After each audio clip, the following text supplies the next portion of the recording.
You know?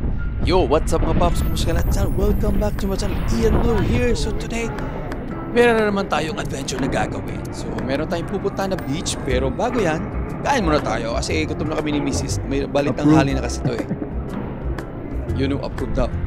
So yung pupuntahan natin ngayon na beach is malayo sa Waikiki. Kasi nasa bandang west side to ng Honolulu.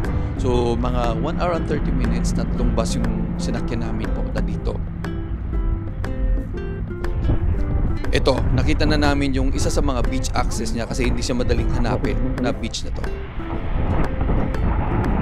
Alright, ito na mga paps, ang Lanikai Beach dito sa Honolulu. Isa to sa mga recommended na beach na dapat mong puntahan kung pupunta ka dito sa Honolulu.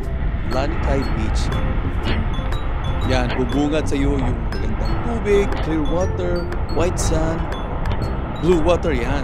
So, maganda talaga dito mga paps. Ang beach na ito mga paps is wala siyang wala siyang public beach siya pero wala siyang mga restroom, washroom, shower, wala siya. So talagang beach lang yung bibigay niya sa beach dito. after 3 buses. An hour and almost 30 minutes going here. Wait a minute. This beautiful beach. Alright, so nakita niyo yung bundok sa likod ko. Mamaya sasabihin ko sa inyo kung ano meron doon. So windy.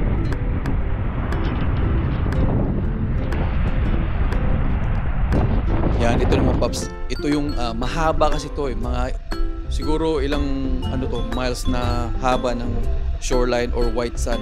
Yan, pwede kayong maglakad dyan kung marami kayong time. Pwede kayong maglakad-lakad dyan, magbilad sa araw, maligo ng buong araw. Dapat maaga kayo dito, pupunta kayo dito. So ito yung nakita kong bangka, no? Isa lang yung cottage. Tapos, yun na nga. So, na-curious ako kung anong meron doon sa bundok kasi parang maraming tao, yun. Pag zoom out ko or zoom in ko, yan, nakita ko yung mga tao na sa babaw ng pillbox. Yung pillbox na yun, mga paps, ginagamit ko ng mga military dati para mag-observe sa island. Tapos yan, nakita nyo yung dalawang island na yan. Pwede nyo puntahan yan gamit yung kayak, paddleboard, or boat. Yan. So, within 30 minutes, no walang alon, or depende sa kung gaano kayo kabilis mag-paddle, pwede nyo puntahan yan. Merong white sand beach doon. Ayan. So, ito na yung Lanikai Beach, mga paps. So, dapat puntahan nyo kung pupunta kayo dito sa Honolulu, Hawaii. Salamat sa panonood. Paalam.